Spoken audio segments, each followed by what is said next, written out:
Hey guys, it is Kurt from Parade the Gospel, and it is about 10 o'clock, maybe 10:20 right now on Saturday night in Appleton, and I'm out here tossing some Gospel of John's onto people's porches, and this is my fourth take because I keep on screwing up, and I already went past the house I wanted to talk about. So when I first moved out on my own, it was late 2007, December 2007.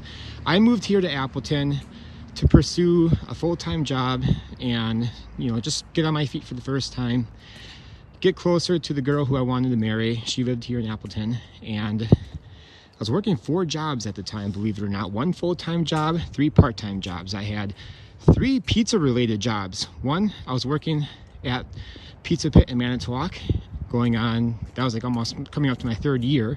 Got a job here at Papa John's. I still had the paper route job in Manitowoc. I did that for about 10 years.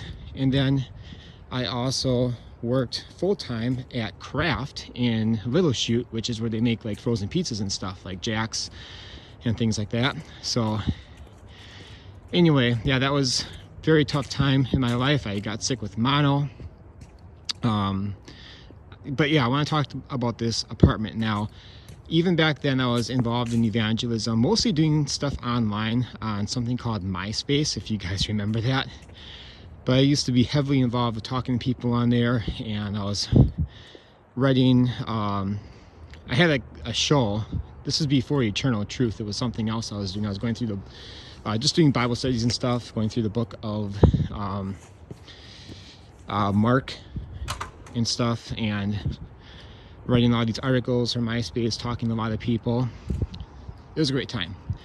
But when you are involved in ministry, you tend to get attacked. It's spiritual warfare, as you guys probably understand. So when I first moved into my first apartment here, let's see if I can brighten this up a little bit. It's kind of dark in this section where I'm at right now, but it'll get brighter.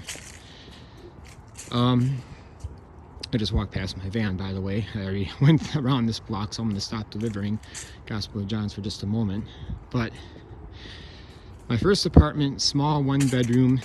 It's I don't know if it's a real word, but a quadplex. It's 4 apartments to this house, and it's really cheap back then. There's somebody walking over there. I don't want to be on my phone talking while I walk past them. It just seems kind of weird.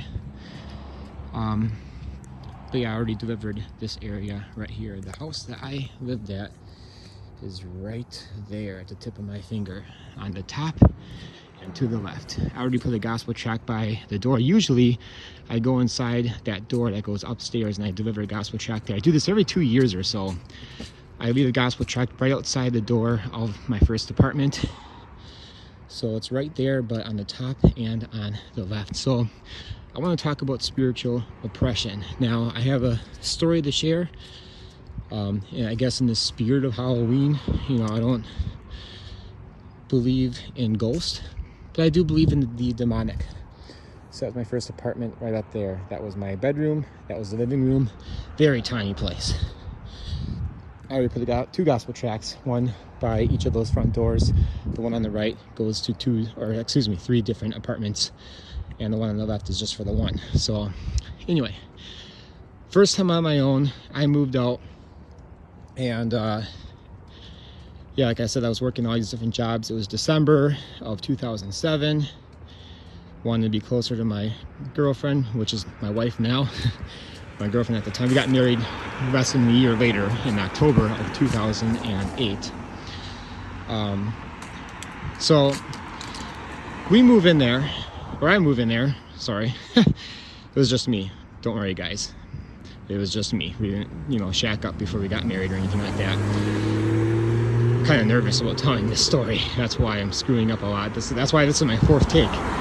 So when I first moved in there, things were pretty weird. Like, I just did not feel comfortable. I shared this story a lot. If you guys know me on Facebook, but there was just something very uncomfortable. And what was especially weird was I always felt afraid to pray. I don't know why, but I just felt like I was being held down or oppressed. Like something was telling me, don't pray, don't you dare pray. It's really hard to explain. I just felt the spiritual oppression.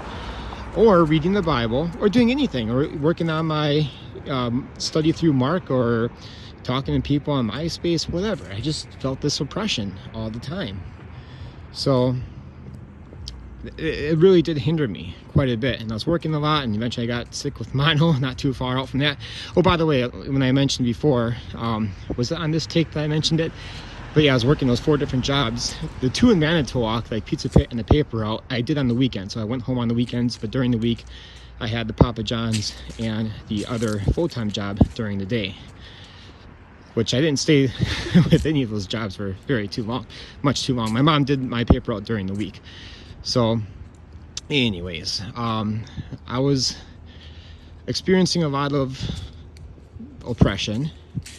I felt, now one thing I want to be very clear, the story I'm about to share, as weird as it is, as I fish for a Gospel of John to toss on that porch.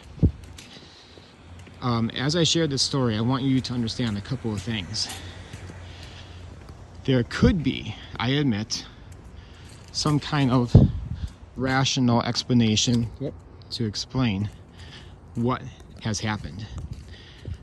I don't need this story that I'm about to share to be true in order for me to believe that there's demonic, or for me to believe in what the Bible talks about, anything related to the supernatural. This story in my life could never have happened, and I would still believe in all those things just the same. I do not need to have had this story happen to me. Okay? And I also want to share that, like I said, there could be a rational explanation for what had happened. I don't know. So I just want to share those couple of things, okay? All right. And also, too, very important is that I cannot back up this story biblically, in that, and we can back up that there's obviously demonic, but I can't back up in the Bible. We never see stories about some disembodied figure, haunting people. I mean, the only closest thing we get is the apostles talking about a ghost. When they see Jesus walk in the water, they thought that they saw a ghost or something like that. So that's like the only thing. We don't actually see disembodied figures, controlling things, touching things, making things float around, whatever. All this Hollywood stuff that we might see today. I mean, we do have stories in all kinds of cultures and stuff about that, but I just want to share that I can't back it up scripturally. So if that makes sense. All right, I'm already at 7 minutes and I haven't even started yet. So, all right. I felt, I'm going to go for a little bit of a drive, head out to the late night Appleton bar outreach. Is what we usually do on Saturday nights to preach the gospel. It is Halloween in a couple of days, and I was going to go out tonight, but I have to unfortunately work tomorrow. But yeah, it's like 10:38 right now, if you can even see that, 10:38. I was going to go tonight, but because I have to work tomorrow, I'm going to head home shortly after this. I might go over there to handle a few gospel tracts. I don't know if anybody's preaching tonight. Somebody was going to be out there, and I was going to go with them, but since I have to work tomorrow. But anyway, let's get to my story. So, yeah, I was experiencing all kinds of weird stuff. I would hear stuff at night in the kitchen or the bathroom area. I felt random cold spots, especially when I was feeling oppressed. Now, yeah, was there a draft? I don't think so. I can't explain there being a draft somewhere, but I felt all of a sudden really cold, right? And a lot of people will say they experienced that. And I'm not trying to give credit to like these weird ghost stories or, things you might watch elsewhere, on some ghost hunters or whatever. I don't know what the shows are called. Not trying to validate any of that stuff, all right? So I'm going to be very clear about that. I'm just sharing this story as I experienced it and nothing more. So anyway, that happened. Weird sounds and the extreme oppression. In fact, one night, it got so bad that I just didn't feel like I could be there.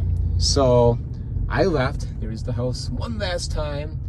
Again, I left the Gospel of John on the porch right outside that door, and the other door to the left of that. So, oh yeah, and I should explain the people around or in the other apartments. So the guy right across from me, up the steps and to the right, he was into Roman Catholicism like to the extreme, and he was a very weird person. Pause that for 1 second. There was a guy that lived in one of these houses that he would dance around on his porch and wave at people. People would honk at him. He was kind of a fun guy, you know. I think it was like maybe that house. I don't remember exactly which house it was, but kind of a weird guy. But one time before I moved out, my wife and I, my fiance at the time, we were walking around. Actually, I think it was that house right there. We were walking around, and we talked to the guy. He's claiming that he's God, and that he wrote a book talking about his experience being God, and he gave us a card, and sure enough, it was on Amazon. Sorry, my windshield and stuff is like all dirty, and I know I have a crack right there. I know, I'm aware. So, anyway, the guy across the hallway from me, huge into Roman Catholicism, very weird, barely talked at all. He always was listening to something. I don't know if it was a radio, TV, talk about spiritual oppression. Now, some of you guys might not know my thoughts on Roman Catholicism. I'm not going to get into that big thing right now, but it is a different gospel if we're going to be honest about that. I can share that. I can back it up. But just check out my Pursuing 222 YouTube channel. I have a couple of videos on there about that. I'm not going to get into it right now. So there's that. And then next, the guy right downstairs, right below him, was schizophrenic. He was messed up. There was some weird stuff going on with him. And then the other apartment, I have no idea because that was like a revolving door. So tonight is Halloween night. Everyone's going to be all dressed up probably. That's why I wanted to go out tonight and preach the gospel. So we're going to see right now if there's other people doing just that, like Brother Heath or Dan or other people. Yeah, there's people dressed up right over there. But yeah, it's a huge outreach. Rivers of people. They say that Appleton is the drunkest city in the United States. It's either number 1, number 2, or number 3, depending on what year of what list you go on. But just look it up, the drunkest cities of the United States, and Appleton is probably on top or the 3rd at the very least. But yeah, we come out to this a lot. Been doing it for almost 10 years now on Saturday nights. It's been a couple years though. Early 2020 is the last time I actually went out here to share the gospel. Just for a lot of different reasons. Been busy with work and stuff. But, okay, so our spot is right over here. Is anybody out there preaching tonight? There's the police right there. Yes! There he is right there. Someone's preaching. I don't know who that is. I gotta keep driving, but nice. Okay, so yeah, that's where we go. We've had hundreds of conversations with people. We used to take out the evangelism board, hand out gospel tracts. It was a great time.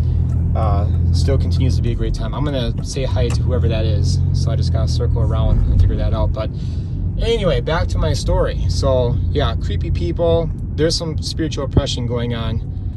But yeah, the guy across from me used to listen to like some hardcore Roman Catholic apologetic type stuff, and it was just nuts. And it was on loud too, whatever he was listening to. I always heard it. Never got a chance to talk to him though. So that was going on. Now, yeah, the cold spots, the weird sounds at night. But one time I got so oppressed. This is what I was getting to. I had to leave. It was probably like 12 something at night. I had to leave and I drove up to Green Bay. So Appleton, it's like here, drove up to Green Bay, drove down to Manitowoc. And then I was going to go home at my parents' house and spend the night there, the rest of the night. But I just ended up driving back to Appleton. It was like very late in the morning, kind of like, I don't know, 4 o'clock in the morning or something like that. I couldn't be there. Something was like scaring me like crazy. So anyway, let's just fast forward to the good stuff. Okay, so oh yeah, we also had a demon. I had a demon possessed toilet. Again, I'm so used to saying we, because you know I've been living with my wife since we got married since 2008. So trust me, we weren't living together. It was just me. But yeah, let's see. So fast forward to the juicy stuff. Probably, I don't know, March of 2008 maybe.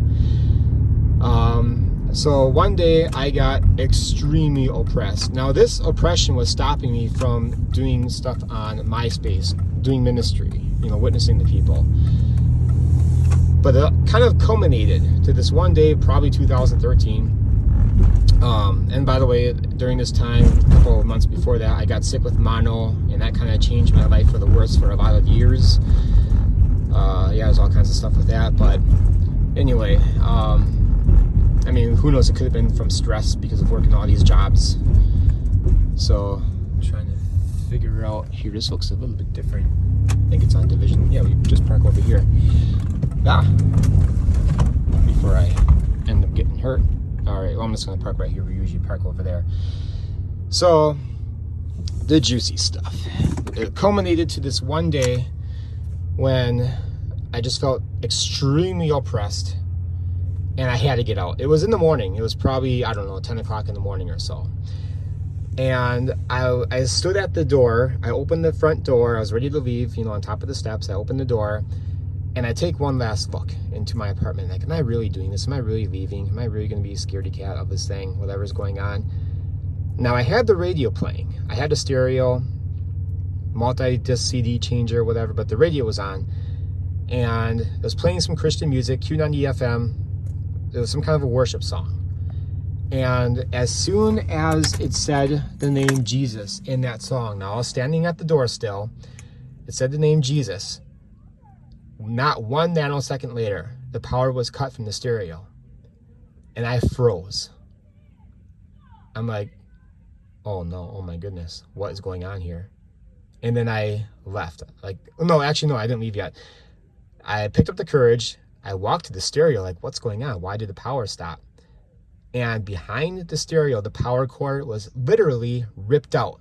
Now, the thing was on the floor. Like, it couldn't, like, fall out or anything. There was nothing that could have jerked it.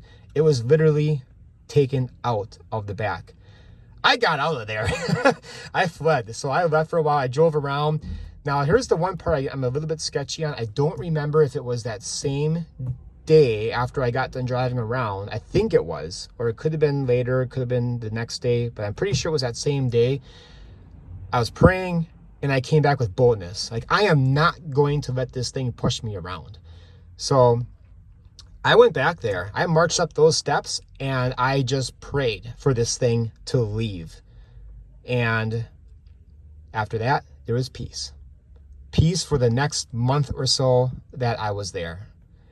Eventually, I moved into the Virginia Village apartments in Appleton with my friend Brad. That didn't work out too well, but my friend that I grew up with, his name is Brad. I talked about him before, but we got a place, much better place than that. But anyway, so yeah, there was peace after that, after I prayed, and that thing, whatever it was, left. So yeah, I go back there every couple of years and deliver some gospel tracts and stuff to that place. And right now we're gonna go check out the Appleton Bar Outreach and say hi to whoever is over there. I'm just going to stuff my pouch here of gospel tracts. Got all kinds of things down there. Yeah, some gospel chants I'll pack with me. I'm just going to say hi real quick, and then I got to get out of here and get to bed. It's like an hour drive to get home. But anyway, guys, I just wanted to share that. Now, we wrestle not against flesh and blood. I'm not saying that you're going to ever experience anything like that. I haven't really experienced anything like that since. But it's just very heavily spiritually oppressed area. Oh, I forgot to share something that's also kind of juicy with this whole thing. So I was working at Papa John's. Now, I'm not going to say who it was, but there was a person on my wife's side of the family, which it's a pretty large family, on my wife's dad's side of the family. So somebody, I'm not going to say how it's related, how the relation is, but he worked at Papa John's, the same Papa John's that I got a job at. I had no idea. Appleton's humongous area, and you have like all these little places around: Grand Chute, Little Chute, Kimberly, Menasha, Nina. It's all jam-packed. You have well over 100,000 people in this area, lots of buildings, lots of apartments, etc.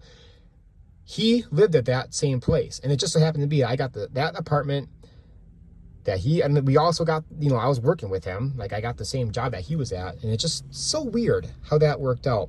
But here's the weird thing. I'm not going to get into too much detail.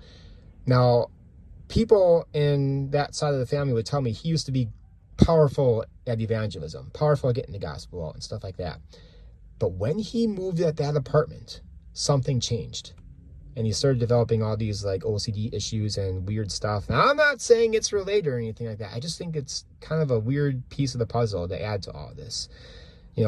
Thankfully, he's a lot better today. But he had a lot of struggles and stuff to deal with, and maybe to some extent still today. But Anyway, so that's just bizarre, like just very weird. But yeah, and then the guy around the corner, like I said, who was proclaiming himself to be God, he was very, like, very weird.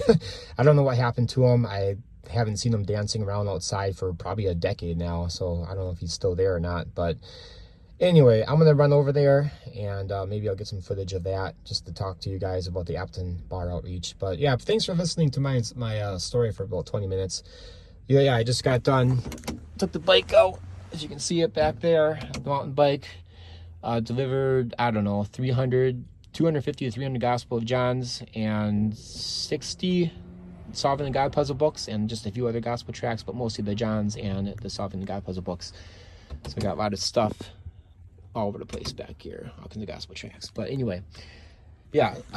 But again, I just want to make that clear, though, that this is not something I back up biblically. You know, could there be a rational explanation for it? Yeah, maybe. I just thought, why not share it again? Maybe encourage you. You can go out and just deliver gospel tracts at nighttime. And now I hope to encourage you with this Appleton Bar Outreach to share a little something that we used to do. I gotta hurry up. I spent 21 minutes talking about the story that I could have shared in like 7 minutes. But anyway, I like doing these little videos where I just talk about all kinds of stuff. And I wish you guys can sit down. You could sit down together, get a cup of coffee or tea or whatever, and just talk about all kinds of things in evangelism. So anyway, guys, God bless, and until next time. I don't know what to say. I don't know what to say to close out the video, so God bless.